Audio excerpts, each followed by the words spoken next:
కూడా ఈరోజు పెట్టేశాను. పూలు ఎక్కువ లేవన్నమాట.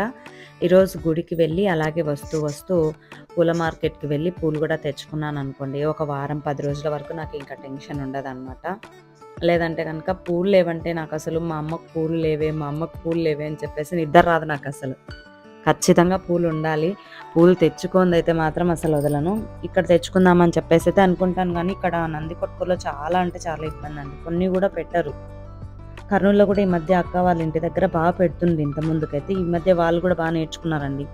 పావు రూ. 20 అని చెప్పేసి అంటారు. కొంచెం కూడా పెట్టరు. అందుకే ఇంకా వచ్చేటప్పుడు తెచ్చుకుందామని అయితే అనుకున్నాను.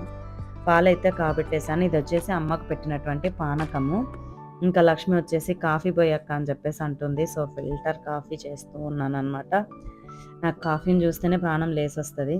చిక్కటి కాఫీ ఉదయం ఒక గ్లాస్ తాగామంటే ఆ డేనే చాలా వేరుగా ఉంటది. కానీ ఇప్పుడు సమ్మర్ కదా! అందుకని చెప్పేసి ఆల్మోస్ట్